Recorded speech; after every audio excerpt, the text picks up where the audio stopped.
يا سيدي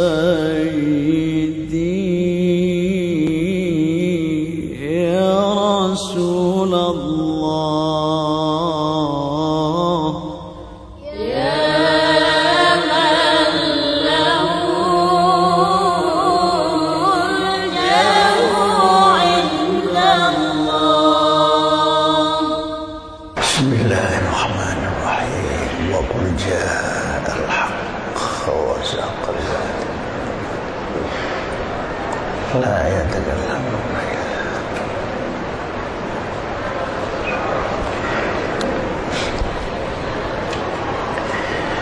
Assalamualaikum warahmatullahi wabarakatuh.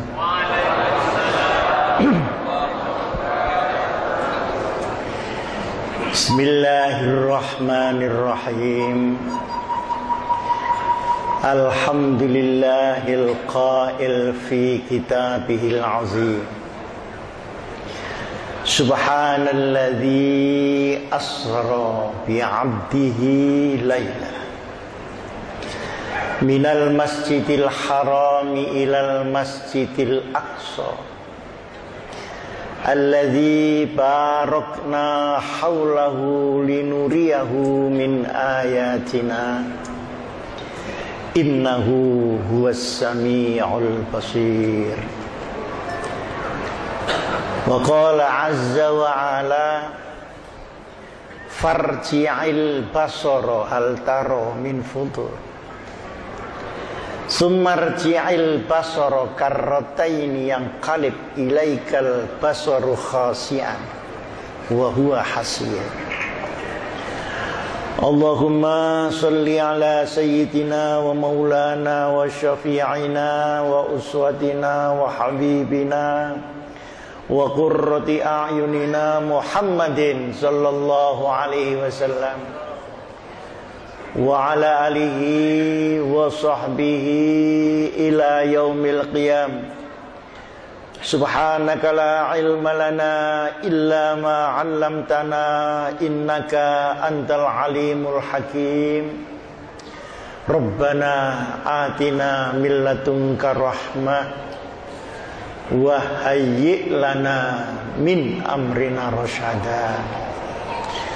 Hadratul muhtaramin, ashabal fadilah, para alim ulama, pemuka-pemuka agama yang saya muliakan, Bapak Gubernur Provinsi Riau, Bapak Kakanwil Departemen Agama, dan seluruh pejabat yang berkenan hadir, undangan sekalian, hadirin hadirat jamaah pengajian yang saya muliakan. Ayat yang sangat sering kita baca tadi, marilah kita telusuri satu persatu makna dan kandungannya. Semoga menjadi ilmu yang bermanfaat fid dini wad dunya wal akhirah. Subhana, maha suci. Itu disebut tasbih. Jadi kalau orang membaca tasbih, itu artinya mensucikan Allah. Tapi kalau tasbih yang bulat-bulat itu ya lain lagi. Karena sering dipakai membaca tasbih, maka dikatakan dia tasbih. Tasbih yang paling bagus adalah tasbih yang sering dipakai, bukan yang disimpan di lemari karena mahalnya. Maha suci Allah dari apa?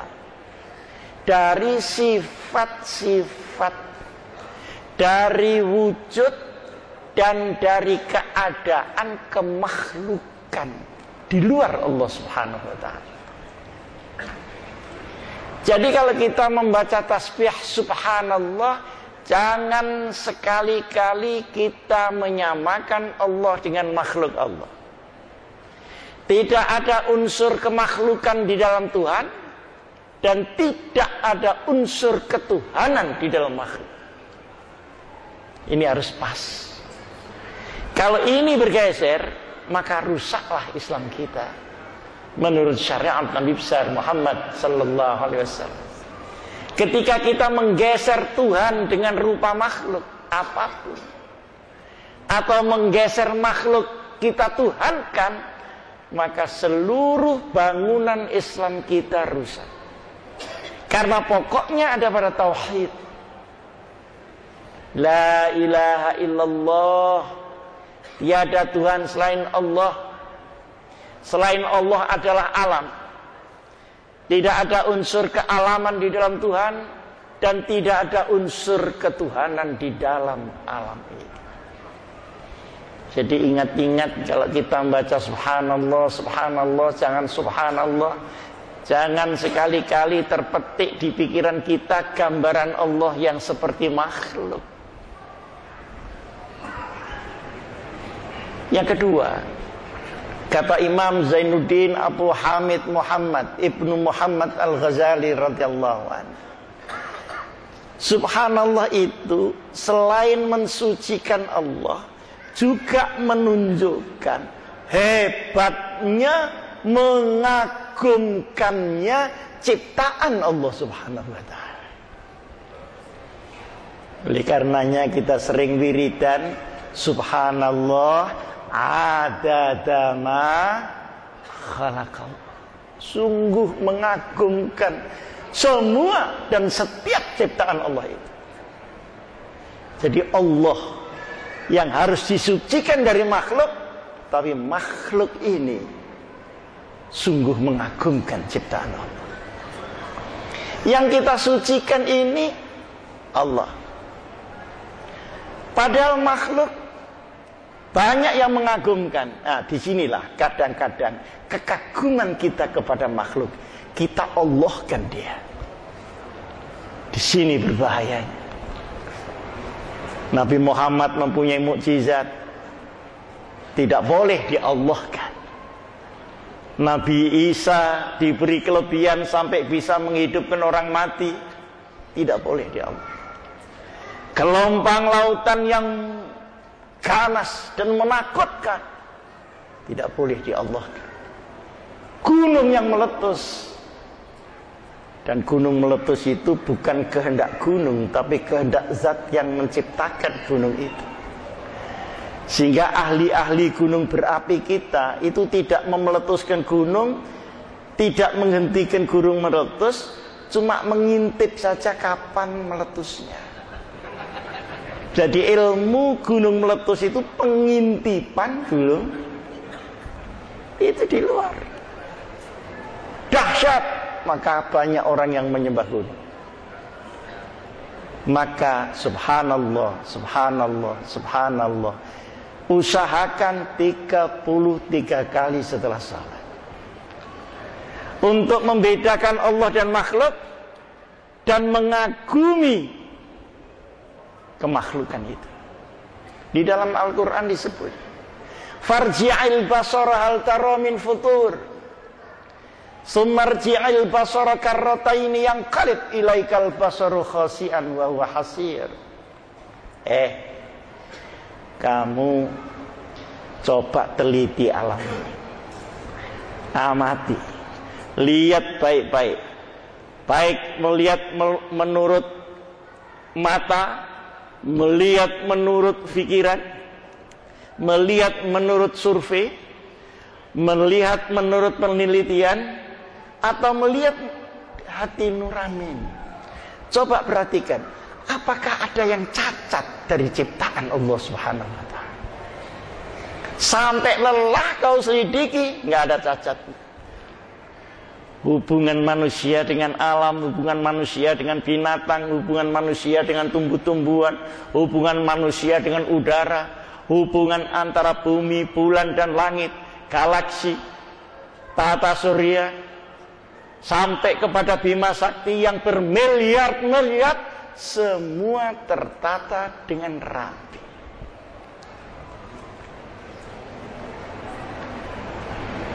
Wa fil ardi ayatun lil muqinin wa fi anfusikum afala tatafakkarun. Di dunia ini bertebaran tanda-tanda kekuasaan Allah. Tapi kamu melihat, tapi tidak mengerti. Kenapa? Karena untuk melihat dan mengerti diperlukan zuhurul haqq fihi. Menurut Imam Ibnu Athaillah radhiyallahu an, dunia ini gelap. Baru terang kalau ada sinar Allah. Oh, kehidupan itu maknanya begini. Dunia itu maknanya begini. Istri itu harus saya beginikan. Anak itu posisinya begini. Alam semesta itu begini. Alam gaib dan alam zahir begini. Itu baru jelas setelah ada tuntunan hidayah Allah melalui junjungan kita Nabi besar Muhammad SAW. Jadi untuk bisa melihat keadaan alam, makhluk Allah itu kan ada dua. Ada yang berupa benda dan ada yang berupa kejadian. Dua-duanya punya makna. Kejadian juga punya makna, setiap benda juga punya makna. Cuma kita bisa melihat apa tidak. Kalau ingin melihat, pakailah kacamata Al-Quran. Jangan kacamata tempurung, kacamata Al-Quran. Dan untuk bisa menggunakan kacamata Quran diperlukan dua syarat: otak yang cerdas dan hati yang bersih dan lurus. Otak yang cerdas, orang itu menjadi orang pintar. Hati yang cerdas, orang itu menjadi orang benar. Banyak orang benar kurang pintar, akhirnya diakali orang ke sana kemari. Banyak orang pintar tapi tidak benar, akhirnya mengakali orang di sana sini. Tapi alhamdulillah di Pekanbaru ini mencari orang yang diakali sudah sulit, karena masing-masing orang sudah bisa mengakali sendiri. Ini yang ketawa ini mesti pengalaman di bidang ilmu pengakalan itu. Saya selingan sedikit. Menurut Bapak Ibu para jamaah, Indonesia ini hari ini lancar apa ruwet? Nah, bapak-bapak dulu, lancar apa ruwet? Ibu-ibu Indonesia, menurut ibu-ibu ini lancar apa ruwet? Ruwet. Karena semua bilang ruwet, saya ikut ruwet aja. Ruwetnya ini kekurangan orang pinter apa kekurangan orang benar? Nah, di situ. Oh, ini kok pada tersenyum, mungkin tersenyum untuk dirinya masing-masing. Masya Allah, setiap tahun sarjana itu ribuan, puluhan ribu. Ahli hukum, ahli ekonomi, ahli pendidikan, ahli komunikasi. Ada yang SAG, sarjana alam gaib. Semua ini ribuan. Ada yang orang itu titelnya 5, padahal namanya cuma singkat. Profesor, doktor, insinyur, PhD, DEA, berarti kan 5. Padahal namanya cuma sedikit, gitu aja. Titelnya sekian. Nah, ternyata bahwa hidayah tauhid itulah yang menentukan apakah pengetahuan kita bermanfaat, apakah mubazir, apakah justru berbahaya. Karena yang mengambil alih kendali ilmu ini bukan hidayah, tapi nafsu kita sendiri-sendiri. Banyak orang yang ilmunya manfaat, Allahumma amin. Kalau dasarnya khasyatullah, maka ilmu apapun akan manfaat. Innama yakhsyallaha min ibadihil ulama. Jadi yang disebut ulama itu kalau landasannya ini khasyatullah. Jadi takut dan taat. Kalau takut saja, khauf itu bisa melarikan diri dari Allah karena ketakutan. Jadi ini takut dan taat. Kalau ini adalah landasan takut dan taat, apapun yang ditempelkan di sini, insya Allah manfaat di dunia wal akhirah. Dapat ilmunya manfaat. Dapat jabatan, mengayomi yang lain. Dapat kekayaan, yang lain merasakan. Orang ini semakin hari akan semakin bercahaya. Karena bisa menggunakan rahmat Allah. Tapi kalau landasannya ini landasan kemauannya sendiri, ilmu bisa mubazir, Pak. Ilmunya banyak tapi tidak terasa apa-apa. Profesor, doktor, ya profesornya sendiri, saya nggak ada urusan sama profesornya dia. Yang paling berat itu kalau hidayah Allah tidak menyertai ilmu itu, maka ilmu akan diambil alih kendalinya oleh nafsunya dia, maka dia dipakai untuk tujuan yang tidak benar. Ini kok diam saja ada apa ya? Mendengarkan apa enggak kira-kira? Alhamdulillah. Jangan ngantuk, kalau yang di atas ngotot, yang di bawah ngantuk masa jadi. Nah, ini ketawanya kok terlambat, kenapa? Ketawa terlambat itu seperti orang Madura, Pak. Di sini ada Maduranya ya. Saya itu kalau pidato di Madura, saya agitasi itu enggak tepuk tangan, Pak. Sudah 10 menit baru tepuk tangan. Loh, kok tepuk tangan? Iya, Pak, cocok yang tadi, Pak. Ini namanya tell me, telat nih. Para hadirin hadirat yang saya muliakan. Seharusnya orang punya ilmu hukum menegakkan hukum. Iya pada. Tapi kan tidak semua. Ada yang menegakkan hukum, ada yang makelar hukum, ada yang jual beli pasal hukum, dan banyak sarjana hukum yang masuk hukuman, Pak. Bener enggak? Itu fakultas-fakultas hukum bisa didirikan, tapi fakultas keadilan tidak bisa didirikan. Dia adalah gabungan ilmu dengan hidayah Allah. Maka mari kita baca Subhanallah. Semua yang kita lihat ini sebetulnya mentakjubkan, tapi karena sehari-hari kita lihat ya tidak takjub. Kayu ini biasa, kayu. Coba dipikir benar, kok bisa tanah itu menghasilkan kayu, padahal di tanah tidak ada kayunya? Kok bisa tebu itu manis, sementara asam itu asam, padahal di dalam tanah tidak ada manisnya dan tidak ada asamnya? Kalau tidak percaya, silahkan makan tanah itu. Insya Allah tidak ada manisnya dan tidak ada asamnya. Dari mana itu? Sehingga kita ditantang oleh Allah. Wahai orang-orang tani, a'antum tazra'unahu am nahnu zari'un? Kamu itu sebenarnya, coba pikir baik-baik, yang menanam itu kamu apa Allah? Kami Allah.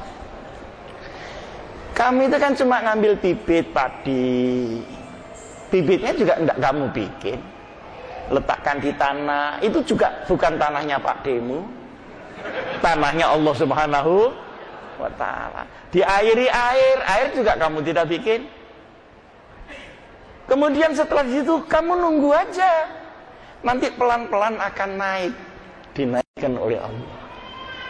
Apakah orang tani itu mengodot pari? Apa bahasa Indonesianya? Mengodot itu bahasa sini apa ya? Ya, memperodot. Itu sehingga dia tinggi, sehingga dia ada daun, ada bunga, ada buah, kemudian bisa kamu makan. Kamu apa? Yang memprosesnya. Tapi karena manusia itu suka sombong, kalau panennya bagus gitu, siapa dulu ini yang nanam? Nah, gitu. Gayanya itu penampilan meyakinkan, tapi rokok tetap eceran.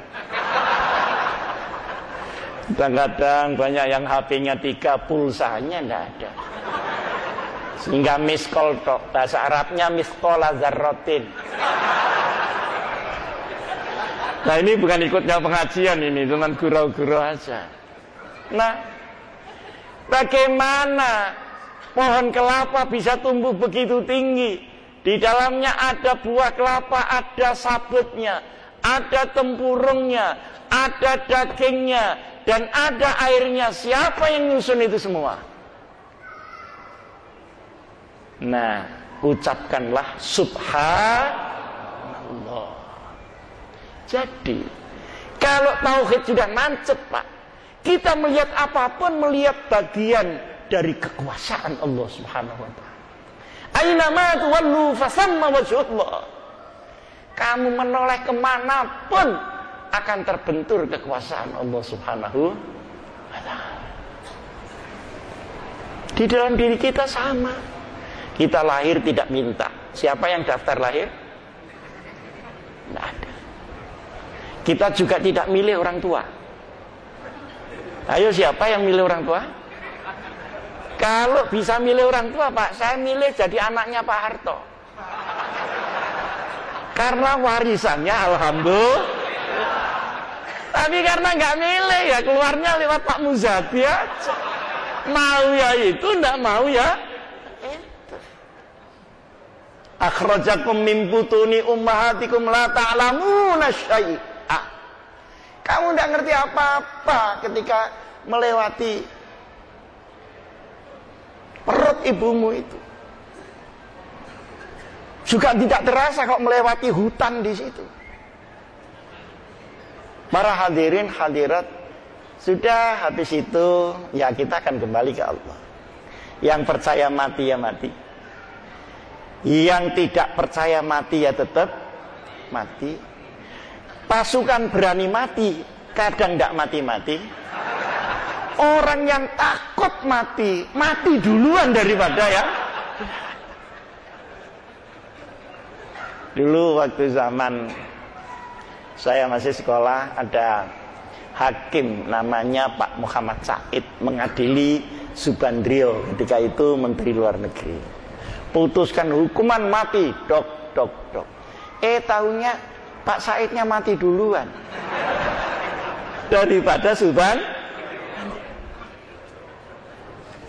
Nah, lalu apa? Kita hanya mengisi sela-sela daripada kekuasaan Allah itu, dan mengisinya itu kita sudah diberi tangan, sudah diberi mata, sudah diberi otak, sudah diberi hati, dan sudah diberi roh untuk melakukan sesuatu. Sehingga kalau orang tidak bersyukur memang terlalu. Saya punya teman namanya Abdus Syukur, tapi pekerjaannya mengeluh terus. Namanya Abdus. Ada yang namanya Sabar marah-marah. Ada yang Muhammad Soim. Ada makan terus. Dan saudara, itu subhanallah. Lalu Allah yang mana yang mengisrakan Rasulullah adalah Allah yang Rabbul Alamin. Kalau kita membaca tafsir-tafsir lama, Rabbun itu artinya banyak, pencipta. Yang kedua, pemelihara, murabbi. Ketiga, pengembang. Misalnya dari nutfah menjadi orang sekian banyak. Lalu pada akhirnya menghentikan seluruh proses yang diciptakan oleh Allah sendiri. Dibongkar semua al-alamin ini, diganti dengan al-alamin yang baru, namanya akhirat. Waktu kita menghadap Allah Subhanahu wa ta'ala. Jadi kalau mendengarkan cerita Isra Mi'raj, Pak, itu pembahasan jangan panjang-panjang. Kenapa? Karena Rasulullah tidak Isra sendiri, Pak. Diisrokan. Kalau Isra sendiri pusing kita memikirkannya. Kok bisa berangkat ke sana ke sini? Ibarat ada apa? Kalau di rambut itu suka ada kutu busuk, itu apa namanya? Tumo kalau bahasa apa itu? Kutu. Nah, kutu ini mungkin dari Riau ke Jakarta menghabiskan waktu mungkin 4 bulan. Itu kan kalau jalan sendiri, Pak, kutunya. Tapi kalau nempel di kopiahnya Pak Mudin, terus Pak Mudinnya ini naik pesawat 2 jam ya sampai Bali, Pak. Karena diisrokan. Siapa yang mengisrokan? Yang punya bumi, yang punya sinar, yang punya udara, yang punya galaksi, yang punya Bima Sakti, yang punya Tata Surya, yang menciptakan itu semua. Apa susahnya? Baru digeser saja. Jangan jalan biasa, lewat jalan SMS saja, buanter pas SMS. Lewat sinar 8 menit sampai matahari, Pak. Nah, kalau Allah mempunyai lagi jalan tercepat, kita juga tidak tahu. Seperti perjalanan arwah, maka tidak usah dipusingkan. Kenapa? Yang mengisrokan adalah Rabbul Alamin. Lalu untuk apa? Linuriyahu min ayatina. Supaya kamu tahu, ini bukti kekuasaan Allah Subhanahu wa ta'ala. Tapi tetap saja orang yang tidak ulul albab, dia tidak bisa menangkap makna daripada ciptaan Allah, baik ciptaan yang berupa benda maupun ciptaan yang berupa kejadian. Di Indonesia ini sudah 10 tahun bencana terus menerus. Mungkin yang paling tahu Pak Polisi karena nyateti. Bentrok sana, bentrok sini. Kadang-kadang merusak kantor polisi pakai Allahu Akbar. Padahal polisinya juga ngaji kan.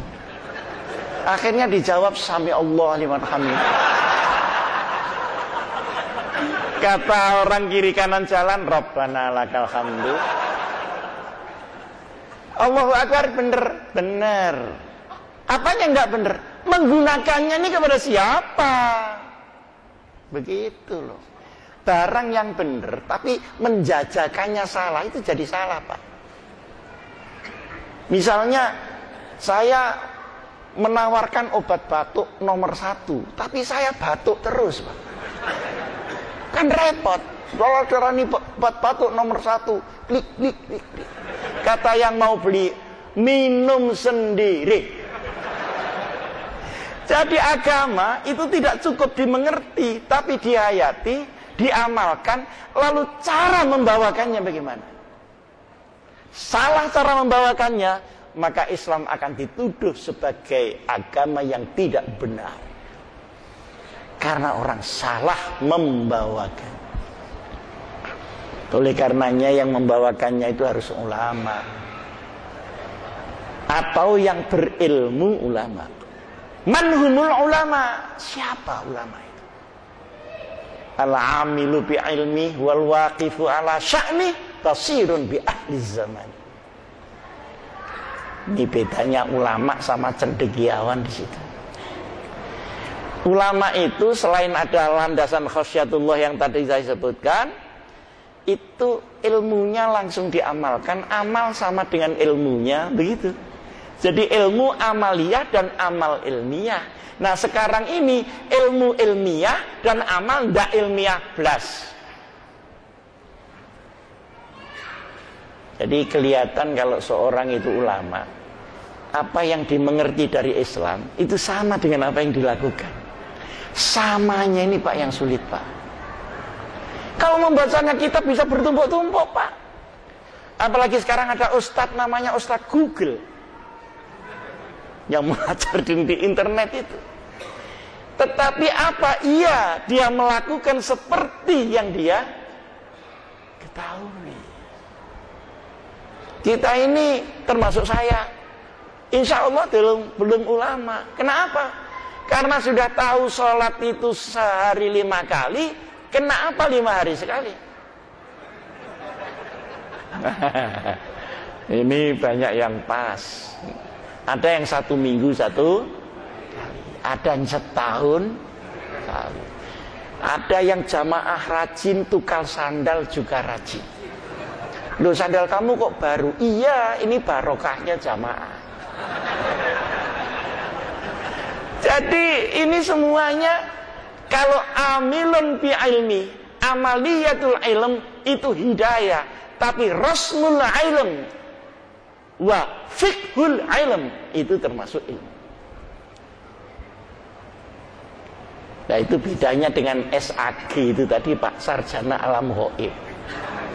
Ilmunya banyak, bisa jadi ulama, bisa, asal amaliyahnya cocok dengan itu. Kalau tidak cocok ya cendeki awan aja, cendek nek awan. Wah, ini banyak orang Jawanya. Para hadirin hadirat yang saya muliakan, waqifun ala sya'ni. Jadi ketika ilmu amaliyah dan amal ilmiah, dawuh Rasulullah sallallahu alaihi wa alihi wasallam, man amila ilman 'allamahullah, atau kama qala Rasulullah sallallahu alaihi wasallam. Orang pinter itu tidak selalu dari akalnya yang masuk. Bisa Allah menumbuhkannya dari hatinya. Kalau otaknya diisi misalnya dengan pengajian ini, allama bil qalam. Tapi kalau hatinya dibersihkan, hati ini bisa bermuatan cahaya, yang cahaya itu bisa merasakan sesuatu lebih cepat daripada apa yang dirasakan oleh akalnya dia. Jadi nurani itu merupakan black box daripada manusia. Dan itu tidak bisa diakali, Pak. Kalau otak masih bisa digiring ke sana kemari, tapi kalau nurani, fitratan nas, fitratallah alladzi fataran nas 'alaiha. Istafti qalbak. Kalau mau tanya yang benar, tanya hatimu yang paling dalam. Masalahnya, hatimu yang paling dalam itu mati apa semaput apa hidup? Nah, itu tergantung banyak hal. Nah, dengan demikian maka mulai Allah menambah ilmu hikmah. Wa may yu'tal hikmata faqad utiya khairan katsira. Allah kalau memberikan pada seseorang ilmu hikmah, itu seperti ilmu bibit. Jadi 1 gram aja bisa jadi 1 botol. Hikmah adalah lubus syai', inti daripada persoalan. Itu hikmah. Inti daripada agama apa? Ya, as-sa'ata fid darain, atina fid dunya hasanah wa fil akhirati hasanah. Inti daripada hukum apa? Keadilan. Hikmah dari ekonomi apa? Kemerataan. Tidak mesti sama, Pak, ekonomi orang, tapi rata, semua harus dapat. Karena tidak mungkin rezekinya orang tambal ban minta sama dengan pabrik ban, kan tidak mungkin. Di mana ngaturnya? Tetapi dia juga dapat makan dari tambal ban itu. Mudah-mudahan berkah untuk kehidupannya fid dunya wal akhirah. Inti dari pendidikan adalah akhlak. Inti daripada budaya adalah etika. Terus pertanyaannya, kenapa kita kehilangan inti dan makna kehidupan itu? Ada hukum, sulit keadilan. Ada pendidikan, sulit akhlak. Ada ahli ekonomi, jurusan memelaratkan rakyat. Gimana? Ada ahli budaya, dia tingkahnya tidak karu-karuan. Guru mestinya menenangkan murid, sekarang gurunya sendiri ikut demo. Subhanallah itu termasuk gawok yang tidak cocok. Itu juga bacaannya Misalnya bapak-bapak memakai kopiah ini kan mestinya begini. Pas dibuat malang begini kan itu kelihatan kalau dia kalah main. Ya kalau kita lihat seperti itu ya kita ucapkan subhanallah, bukan innalillahi wa inna ilaihi raji'un. Jadi masing-masing itu kan ada apanya? Penggunaannya sendiri. Nah, ulama ini ada waqifun ala sya'ni, ada konsistensi terhadap iman, terhadap ilmu dan terhadap amal itu. Maka dia berada pada istiqamah. Alladzina qalu rabbunallah tsumma istaqamu tatanazzalu alaihimul malaikah alla takhafu wa la tahzanu wa absyiru bil jannati allati kuntum tu'adun. Orang-orang yang sudah menetapkan Tuhanku adalah Allah, kemudian konsisten, Pak, maka Allah akan mengirimkan malaikat untuk melindungi dia, mengayomi. Karena di sini tidak diterangkan apakah itu di dunia atau di akhirat, maka bisa saja terjadi di dunia dan terjadi di akhirat. Mulailah orang ini keluar kelebihannya, naik lagi ada pertolongan Allah, naik lagi mungkin Allah memberikan keistimewaan. Di tengah-tengah dia istiqomah itu. Apalagi di zaman yang kepalsuan seperti ini merajalela, maka orang mulai mencari yang jujur. Kalau dulu kebanyakan orang jujur, akhirnya mencari orang yang bulet-bulet. Tapi sekarang banyak sekali orang palsu, maka orang mulai mendambakan siapa sebetulnya uswatun hasanah itu. Karena ada yang hilang di dalam masyarakat kita.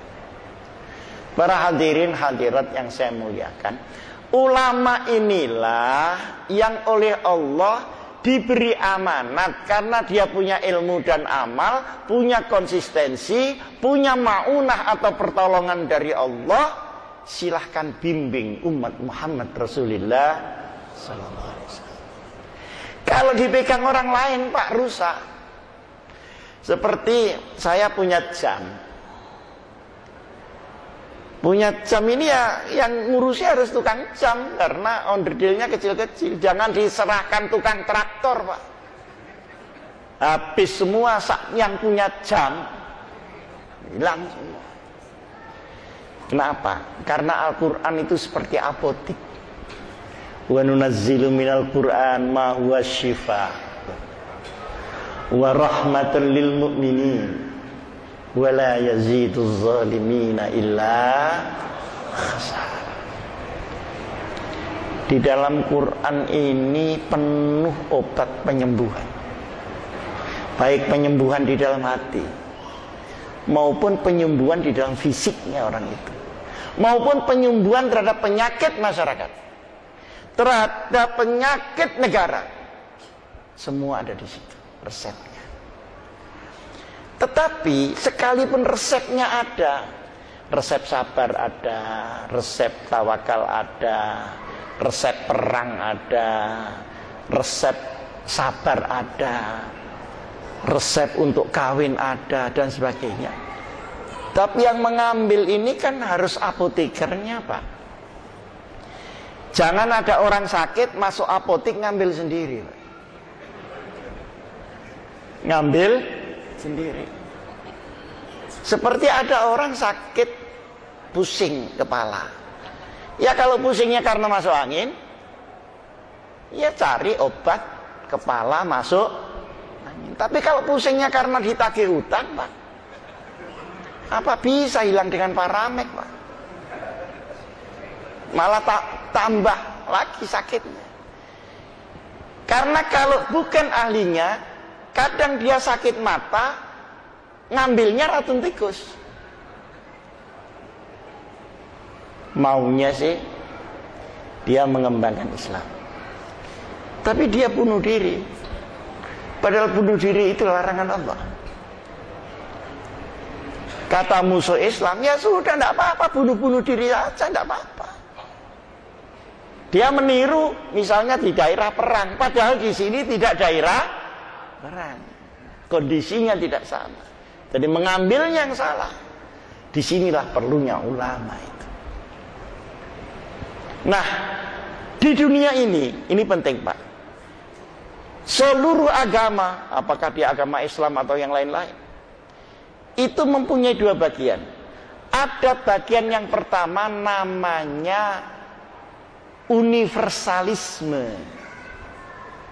Artinya agama ini berlaku untuk seluruh dunia. Jadi sholat di Saudi juga sama dengan di sini. Bukan kalau di Saudi lalu sholat subuh 8 rakaat, enggak begitu. Di sini Saudi, di Amerika sana. Itu namanya universalisme, universal. Ibu-ibu ngerti enggak universal? Enggak ngerti enggak apa-apa, sudah dengarkan aja, lama-lama tambah enggak ngerti. Ini universal. Tapi ada bagian-bagian dari umat Islam, bukan ajaran Islam, kalau dipindahkan ini tidak cocok karena kondisinya tidak sama. Di Timur Tengah orang semuanya beragama Islam, ya bisa bikin negara Islam. Kenapa? Nggak ada selain Islam. Loh, di sini macam-macam, lalu dipakai itu kan pecah Indonesianya. Padahal wa man lam yahkum bima anzalallahu faulaika humul kafirun. Man itu orang, bukan negara dan bukan institusi. Ini tidak ngerti tidak apa-apa, terus saja tambah sulit. Misalnya saya Pak, saya ini sholat di Jepang, di Tokyo. Di situ sholat Jumat tidak cukup Pak jamaahnya, tidak ada 40. Jadi akhirnya karena tidak memenuhi quorum, maka jamaah dinyatakan tidak ada. Diganti sholat zuhur. Negara Jepang itu bukan negara Islam. Loh, saya orang Islam, sholat di Jepang, Jepangnya tidak negara Islam, sholat saya ya seperti sholat di sini, ini diterima Allah apa enggak kira-kira? Insya Allah diterima kalau memang diterima. Bukan karena saya bertempat di satu tempat yang tidak Islami lalu sholat kita dibatalkan Allah. Nah di sini, ini namanya transnasional. Apa yang cocok di satu tempat belum tentu bisa digeser di tempat lain, dan biasanya itu menyangkut keumatan umat Muhammad Rasulullah Sallallahu Alaihi Wasallam. Nah disinilah perlunya ulama-ulama itu berbangsa dan bernegara. Dulu Indonesia ini yang mendirikan ulama-ulama juga Pak. Ngerti kalau Indonesia banyak agama. Ngerti payahnya mempersatukan pulau-pulau dari Sabang sampai Merauke. Akhirnya mendirikan negara Kesatuan Republik Indonesia. Dasarnya kita cari titik-titik yang bisa dilalu lintasi oleh seluruh agama-agama yang ada. Maka ketemulah namanya Pancasila. Nah, Pancasila itu bukan agama, dan agama juga bukan Pancasila. Maka Pancasila tidak usah diagamakan, dan agama tidak usah dipancasilakan, karena masing-masing itu memang tidak sama. Oleh karena tidak sama, maka jangan menghadapkan agama kepada Pancasila ini. Pancasila itu seperti perempatan Pak. Dari sini bisa jalan, oh sini berhenti dulu biar sebelah sini jalan. Kenapa? Yang naik kendaraan ini banyak.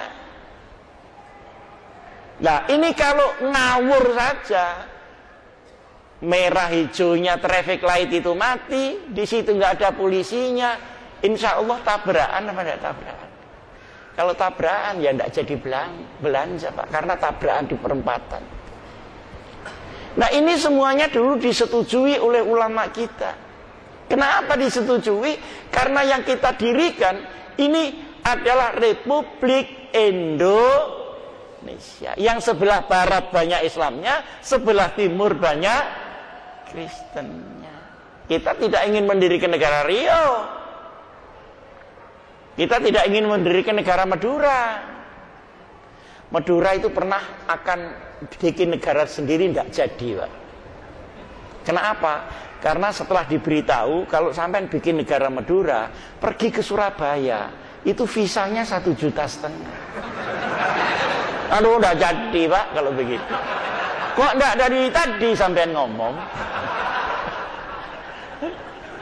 Jadi kondisi ini dihitung, dan yang bisa ngitung adalah ulama-ulama yang ketika mendirikan dia ada di situ, Pak. Terus ada enggak dalilnya menurut Rasulullah negara yang tidak pakai stempel Islam? Ada. Rasulullah pada tahun ke-6 dan ke-7 dari hijrah Nabi besar Muhammad sallallahu alaihi wasallam membuat Mitsaqul Madinah. Perjanjian Madinah, bagaimana diatur Madinah ini. Sebagian besar orang Islam, tapi ada yang Yahudi, ada yang Kristen, ada Katolik, ada Sobiin. Sobiin itu yang agama lokal. Kalau bahasa kita ya Nyi Roro Kidul, Nyi Blorong, Mak Lampir, wa ala alihi wa sahbihi ajmain. Terus dibuat apa? Dibuat Mitsaqul Madinah, piagam Madinah. Isinya apa? Satu, di antara orang Islam harus ukhuwah Islamiyah. Yang kedua, antara orang Islam dengan agama lain ada ukhuwah bainal adyan, persaudaraan bersama yang lain. Tidak boleh menyinggung akidah syariah, tapi khusus untuk masalah civil society, persaudaraan keduniaan saja. Sehingga haknya untuk dapat KTP juga dikasih, haknya untuk sekolah juga dikasih. Tapi tidak boleh talbisul haqqa bil batil wa taktumul haqqa wa antum ta'lamun. Jadi pluralitas lintas agama di Islam ini sebetulnya adalah pluralisme sosiologis, tidak boleh pluralisme teologis. Tidak ngerti lagi, insyaallah.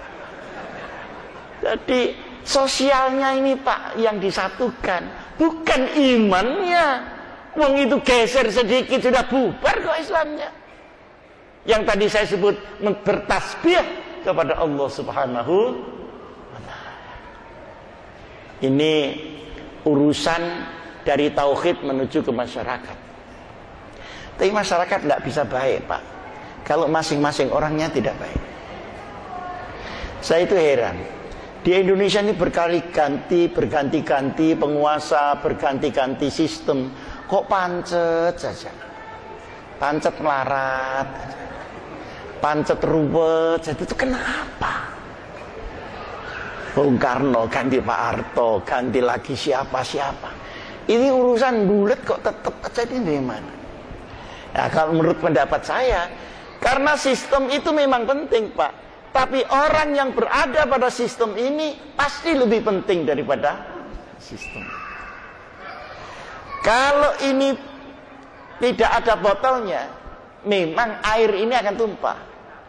Tapi kalau botol ini tidak ada airnya, Pak, ya bukan namanya teh botol, Pak, botol teh. Kalau hanya bungkus, tetapi yang dibungkus tetap busuk, bergeser-geser. Nizam sistem itu bagus dan wajib. Al-haqqu bi ghairi nizam qad yakhlifuhul batil bin nizam. Orang yang benar tapi tidak teratur, dia akan digulung habis oleh kejahatan yang tertata dengan rapi. Tetapi unsur pokoknya adalah pada manusia. Maka para hadirin hadirat yang saya muliakan, iman dan tauhid tadi yang berupa zikir itu tadi, marilah kita kembangkan. Pengembangannya tidak usah diskusi, wacana, nanti tidak nyampe-nyampe. Terus bagaimana? Langsung sholat saja, insya Allah iman akan berkembang. Rasulullah Sallallahu Alaihi Wasallam bersabda, al-imanu yazdatu wa yanqus. Iman itu naik turun loh, Pak, fluktuatif. Ya, kalau waktu pengajian ini semua pakai jilbab. Alhamdulillah. Mudah-mudahan sampai besok pagi. Jangan-jangan di sini pakai jilbab, nanti di sana sudah ikut Lady Gaga. Jadi naik turun. Kapan naik iman? Kalau bersentuhan dengan hidayah dan kebenaran. Kapan dia turun? Ketika dia bersatu dengan maksiat dan perlawanan kepada Allah. Maka sholatlah kamu. Tapi kenapa orang sholatnya sudah tapi nakalnya tetap? Ada yang begitu? Ada. Itu kalau tidak sholat Pak, tambah nakal. Kalau tidak sholat tambah nakal. Kenapa begitu? Begini, dawuh Imam Al-Ghazali, kita mendapatkan hasilnya sholat itu ma'akola minha, ma'akola minas sholat. Apa yang kita terima, kita hayati, kita miliki dari sholat, itu kualitas sholat kita. Berarti kan masing-masing tidak sama. Inna sholati wa nusuki wa mahyaya wa mamati lillahi rabbil alamin. Itu statement lesannya. Apa sak hatinya dan sak pikirannya tidak sama, Pak. Sesungguhnya ya Allah, sholatku, ibadahku, hidup dan matiku menuju Allah. Masalahnya beneran apa enggak? Nah, gitu. Kalau beneran ya hebat Pak, luar biasa, akan ada nur di dalam sholatnya itu. Tapi ini kan harus belajar. Kalau di Jepang, kalau kita kan inna sholati wa nusuki kan gitu. Kalau orang Jepang itu inna sholati wa, nah gitu, nusuki wa, mahyaya wa, begitu. Baunya melok kono. Nah, terus kalau Fatihah, ngerti ndak kita maknanya? Nah, oleh karenanya saya mohon para kiai, para ulama yang mengajarkan zikir subhanallah, hasbunallah wa ni'mal wakil, ni'mal maula wa ni'man nasir, la ilaha illa anta subhanaka inni kuntu minaz zalimin, hasbunallah wa ni'mal wakil, dan seterusnya. Kalau ada kesempatan jelaskan maknanya. Apa bedanya alhamdulillah dengan subhanallah? Apa artinya alhamdulillah kalau digandeng dengan la haula wala quwata illa billah? Ya, sekalipun tidak diterangkan tetap berpahala, Pak. Zikir dengan lisan saja tetap berpahala daripada tidak zikir plus. Tapi kalau diterangkan kan otak kita bisa ikut zikir. Nah, kalau otak ikut zikir kan lebih enak diendapkan di dalam hati, sehingga ala bizikrillahi tatmainnul. Dengan zikir maka hatimu akan tentram. Sekarang kan musimnya orang stres, iya enggak? Yang kecil stres karena kecilnya, yang besar stres karena kebesaran, yang tinggi stres karena takut jatuh, yang di bawah stres karena tidak tinggi-tinggi. Stres, kulun minas stresin wong Indonesia. Stres itu kalau memuncak namanya depresi, Pak. Bunuh diri, membunuh anaknya sendiri, membunuh suaminya sendiri. Kadang-kadang mutilasi. Mutilasi itu lebih jahat dari setan. Setan itu tidak ada membunuh orang terus dipotong-potong, tidak ada. Lo orang itu kok bisa membunuh terus dipotong? Ini lebih syekh daripada setannya, Pak. Gimana itu? Itu depresi. Nah, maka zikir adalah obat. Dipidatoni tidak bisa, Pak. Karena penyakit itu di dalam, maka dia harus didongkrak dari dalam. Ala bizikrillahi tatmainnul qulub. Ada yang ngeluh, saya ini tahlil sudah, Pak, tapi sumpek ya terus, Pak. Ada yang begitu. Kenapa? Ya karena dia tidak ngurusi la ilaha illallahnya, ngurusi snacknya itu yang tidak cukup itu. Nah, kalau yang ngurusi snack, apa urusannya dengan ala bi dzikrillah tatmainnul? Ya mesti saja, jangan menyalahkan dalilnya. Kenapa? Karena semua janji Allah pasti bersyarat, dan semua rahmat Allah pasti membawa tanggung jawab. Lau anna ahlal qura amanu wattaqau, lau anna, jikalau, maka barulah fatahna alaihim barakatin minas samai. Nah, yang ini tidak kok minta yang ini. Intan surullah yang surkum. Kalau kamu betul-betul berjuang mengangkat agama Allah, Allah akan menolong kamu mengangkat. Loh, kalau kita minta supaya diangkat, terlebih dahulu harus mengangkat ajaran Allah. Itu syaratnya ini. Itu nggak kebaca.